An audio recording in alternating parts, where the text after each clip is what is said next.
Carlos Queiroz walked to the microphone and looked directly at a FIFA official sitting in the room.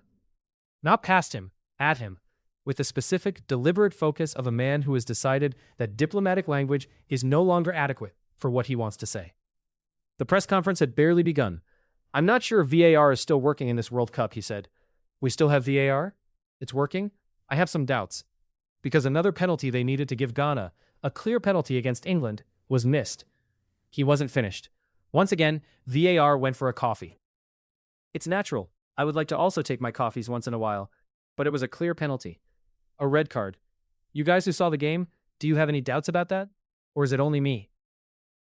The room did not know quite where to look, because the 73-year-old coach of Ghana was not reading from a prepared statement or choosing his words carefully for a later transcript.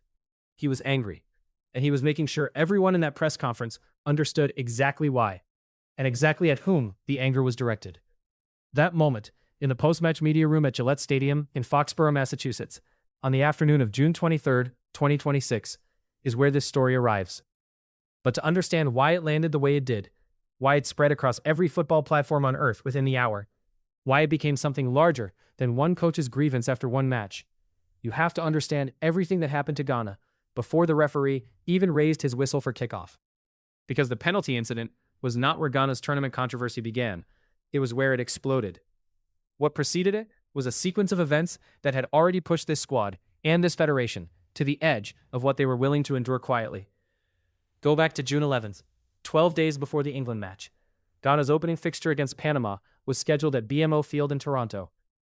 Their squad was assembled, their preparation was complete, and their most experienced midfielder, one of the most recognizable African players of his generation, was not on the plane. Thomas Partey had been denied entry to Canada. The reason was specific and serious. Partey faces criminal proceedings in the United Kingdom, having been charged with 7 counts of rape and 1 count of sexual assault. He is denied all charges.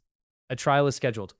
But under Canadian immigration law, foreign nationals can be found inadmissible when there are reasonable grounds to believe an act that would trigger inadmissibility has been committed, even without a foreign conviction. The Canadian government applied that law to Partey. He was refused entry. Ghana's lawyers mounted an emergency appeal to the federal court in Ottawa.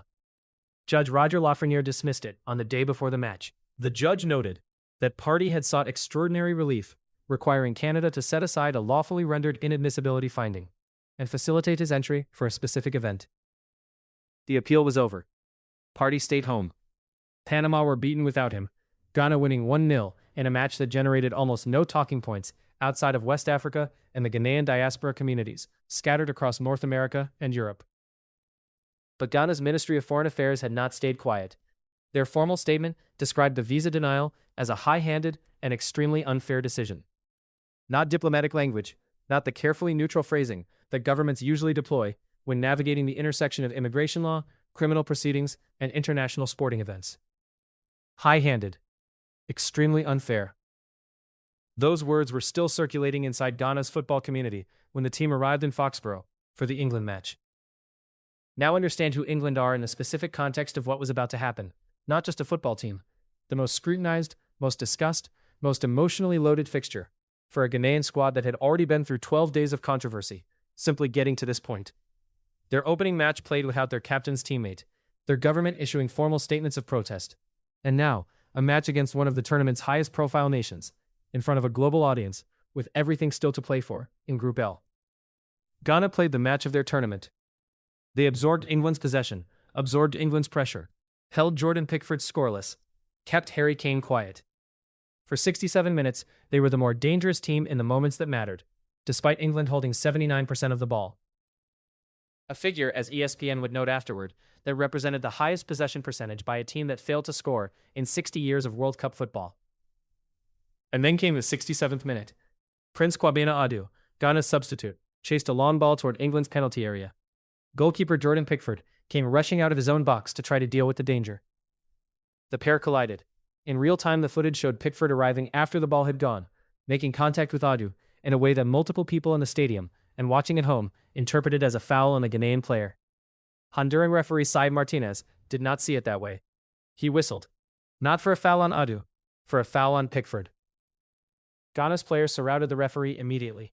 The protests were visible, sustained, and completely coherent, because the players had seen the same collision everyone watching had seen, and reached the same conclusion. Kansa's involvement in another area of the incident, where contact had been made with Adu inside the area, added a second layer to the complaint. The appeals for a penalty were not theatrical. They were specific. They were pointing at a challenge that former Premier League referee Mark Halsey described afterward as a major officiating error. And then the question that has followed VAR through every major tournament it has operated in arrived again, louder than at any previous moment in this competition. The VAR team, with U.S. official Armando Villarreal overseeing the video review, did not intervene, did not call Martinez to the pitchside monitor, did not trigger the review process that the technology exists to trigger in exactly this kind of situation. The decision on the pitch stood. Former Premier League assistant referee Darren Cann admitted to the BBC that it was at minimum a penalty, or should at the very least have been referred to VAR. At the very least, Wayne Rooney, watching for the BBC's coverage, said what the footage was showing him without hesitation. "I think that's a penalty." Kansa takes a huge risk. The former England captain, describing his own nation's defender on his own nation's broadcast, saying the challenge deserved a penalty against England. That is the specific weight of what Rudy said. Not a pundit with no England connection offering an outside analysis. A former England captain, with every reason to view the incident through a favorable lens for his country, watching the replay and concluding that Ghana had been denied. And then, as if the afternoon had not already provided enough material, Jude Bellingham did something after the final whistle that no one watching had quite anticipated. He said, in the post-match interview, that he wasn't the most deserving recipient of the Man of the Match award, that a Ghana player had been better. Said publicly, with England's number 10 speaking directly about an opposing player's quality, on a day when the officiating had denied that player's team what multiple qualified observers described as a clear penalty. It was meant as humility. It landed as confirmation. Confirmation that the players on the pitch, including the one who had just received the match's individual award, had watched the same match and arrived at a similar assessment to the Ghanaian coaching staff. Ghana had been the better team. Ghana had been denied a penalty that multiple people, including former officials, said should have been given or at minimum reviewed. And England had walked away with a point they were not supposed to have. Queiroz put his 73 years of coaching experience behind a single phrase. VAR went for a coffee. That phrase, spoken directly to FIFA's representative in the room, was everywhere within the hour. It was the specific combination of fury and wit that only comes from someone who has been involved in football long enough to know that the most devastating critique does not always need to be the loudest one. VAR went for a coffee. 6 words, carrying everything. The institutional failure of a system that was built specifically to prevent the decision that had just been made. The frustration of a team that had arrived at this tournament without their key midfielder, won their opening match anyway, produced the performance of their tournament against one of the competition's most discussed nations, and been denied the results that the football on the pitch appeared to merit. The reaction on social media was not slow. It was not a gradual build. It was simultaneous. From Ghana, from across West Africa, from the Ghanaian diaspora communities in London, in Toronto, in New York, in Amsterdam. From football fans with no particular connection to Ghana who had watched the same footage and reached the same conclusion. The phrase most used was not complicated. Ghana were robbed. Posted in English and Twi and French, and in languages that suggested the story had moved well beyond the audience that watches England versus Ghana as a football contest, and into the audience that watches refereeing controversies as a statement about the sport's governance. Because here is where the Ghana story connects to something bigger than one match. This is a tournament that has already produced the Algeria formal complaint against the messy VAR decision in Kansas City. The Arton referee turned away at Miami Airport. The empty seats in Guadalajara. The Attorney General subpoenas. The Iran squad ordered out of the country the same night they played. The Egypt jerseys stripped of its stars. The Haiti shirt banned before it was worn. Match by match, week by week, the 2026 World Cup has accumulated a ledger of incidents in which the gap between what FIFA systems promised to deliver and what they actually delivered has been made visible to a global audience. And each time the gap becomes visible, FIFA's response has followed the same template. The system worked as designed. Clear and obvious error standard was not met. We are not involved in host country processes. Queiroz took a different approach. He walked into a press conference with a FIFA official in the room and asked, out loud, whether VAR was even working. Whether the system that FIFA had built and defended and promoted was functioning in the way FIFA had promised it would function. Ghana's Ministry of Foreign Affairs had asked similar questions about the Partey visa decision. Not about the legal merits of Canadian immigration law, which the judge had found were correctly applied. About the principle of whether a system that could deny a qualified player entry to a tournament his country had earned the right to attend was serving the sport's stated values. And FIFA's official response to both the Partey situation and the penalty controversy was, in its essentials, the same response it has given throughout this tournament. Immigration decisions are host country matters. Officiating decisions are made by qualified, appointed officials, applying the clear and obvious error standard. The process is followed as designed. Those responses may be technically accurate. They may represent a genuine account of how the decisions are made and who makes them. But they do not answer the question Ghana's coach asked while looking directly at a FIFA official in a post-match media room in Massachusetts. Do you have any doubts about that? Or is it only me? The Ghana Foot social media accounts have been running since the afternoon of the Partey denial. The hashtag that followed the England match sat inside a conversation that had already been building for 12 days. The penalty controversy did not arrive in isolation.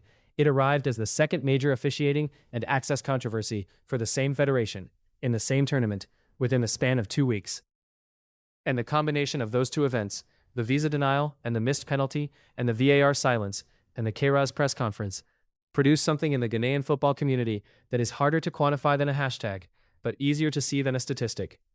A sense that the system is not neutral. That the protections FIFA describes as applying equally to every team at this tournament do not, in practice, feel equal. That the most powerful nations, with the most commercial weight and the most broadcast significance, occupy a different space inside FIFA systems than the teams arriving from the continent that has been most consistently shortchanged at every stage of these proceedings. That is not a sentiment limited to Ghana. It has been the undercurrent of the Algeria complaint about Argentina. It is present in the Moroccan media's coverage of VAR decisions throughout the tournament. It connects to the Egypt Stars conversation and the Haiti jersey conversation, and the conversations that UEFA had been having with FIFA before the tournament began about the direction the governing body was taking the game. Ghana are preparing for Croatia. A draw might be enough to go through. A win certainly will be. Thomas Partey is available for this match. In the United States, where the immigration framework that blocked him in Canada does not apply in the same way, he has a visa. He can play. But the penalty that wasn't given in the 67th minute against England cannot be undone by what happens against Croatia. The point that Ghana didn't win in Foxborough is gone, and Kairos knows it, and the FIFA official who sat in that press conference room knows it, and the VAR official who did not recommend a review knows it, and Wayne Rooney, who said it was a penalty on his country's own broadcast, knows it. What FIFA does not appear to know, or does not appear to have found the language to address, is the accumulative effect of these moments. The empty seats in Guadalajara, and the messy VAR decision in Kansas City, and the Partey visa in Toronto, and the penalty that wasn't given in Foxborough, are not 4 separate stories. They are 4 episodes of the same story. A story about a tournament that promised to be the most inclusive and transparent and technically advanced World Cup in history. And that is now, match by match, producing evidence that the promise and the practice are not the same thing. Kairos turned from the microphone after his VAR went for a coffee line and sat down. The FIFA official in the room made no public response. Ghana will face Croatia, and the question that a 73-year-old coach asked while looking directly at football's governing body is still there, unanswered, sitting in the footage, visible in the replay, in every clip of the 67th minute that is still circulating this morning. Do you have any doubts about that? Or is it only Ghana? What do you think? Was the penalty decision the clearest evidence yet that VAR at this World Cup is being applied inconsistently? And when you look at everything Ghana has experienced in this tournament, the Partey visa, the missed penalty, the VAR silence, is this a pattern or a coincidence? These are the conversations this channel exists for.